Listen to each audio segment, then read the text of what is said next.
प्रभु यीशु मसीह के महान नाम से और एक बार इस नए दिन के लिए मैं प्रभु को धन्यवाद देता हूं। विजय को लगातार हमारे जीवन में देने वाला परमेश्वर हम लोगों के जीवन में और एक बड़ाई और विजय की बातों को देने पाए। एक वचन की ओर हम अपने ध्यान को आकर्षित करें। लूका रचित सुसमाचार की पत्री 24वें अध्याय, लूका रचित सुसमाचार की पत्री 24वें अध्याय के 23वें वाक्य को देखिए। लूका रचित सुसमाचार 24 अध्याय 23वें वाक्य।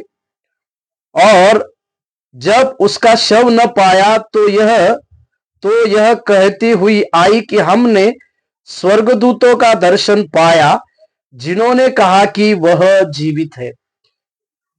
मरियम मगदलिनी और उसके साथ कई एक स्त्रियां यीशु मसीह के तीसरे दिन जी उठने की खबर को जानकर, जिसे यीशु मसीह ने बार बार कहा था कि मैं तीसरे दिन जी उठूंगा, इस प्रकार की बातों का प्रमाण लेकर मरियम मगदलिनी और उसके साथ की कई एक स्त्रियां उस कब्र के पास जाते हैं।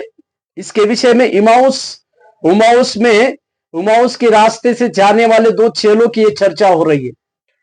और यहां पर लिखा हुआ है कि स्वर्गदूतों ने यीशु मसीह जी उठा है करके प्रमाण को दिया, और वहां की स्त्रियों ने, जिसमें मरियम मगदलिनी और कई एक स्त्रियां थे, उन्होंने इस बात को स्वर्गदूतों के दर्शन के द्वारा, स्वर्गदूतों ने उन्हें दर्शन तो दिया और साथ ही साथ स्वर्गदूतों ने इस बातों का प्रमाण भी दिया कि यीशु मसीह जीवित हो गया है या यीशु मसीह जीवित है।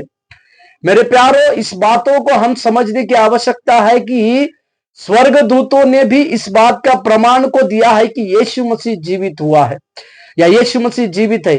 इसी के लिए सदा काल के लिए जीवित रहने वाला, जिसे मैं युगायुग के लिए जीविता परमेश्वर हूं कहकर, जो पतपुस नामक टापू में पड़े रहने वाले उस यूहन्ना को रेवलेशन लिखने के लिए जो परमेश्वर कहते हैं, वही परमेश्वर जो आप और हमारे साथ है, वे युग युग जीने वाला परमेश्वर है। और इसी का प्रमाण यहां पर स्वर्गदूतों के द्वारा हम देखते हैं, क्योंकि इस बातों की पूर्ति स्वर्गदूतों ने भी किया कि हां, सचमुच यीशु मसीह जी उठे हैं। मेरे प्यारों, आज सवेरे के समय में जी उठा यीशु मसीह हमारे जीवन में बड़े कार्य करने पाए। परमेश्वर के जी उठने की कई एक बातें हमारे जीवन में बड़े काम करने पाए। इसके लिए हमारे जीवन में यह बात याद रखे कि वो जी उठा परमेश्वर की ताकत, जी उठे परमेश्वर की सामर्थ को लेकर हम अपनी सेवकाई की बातों में चलेंगे।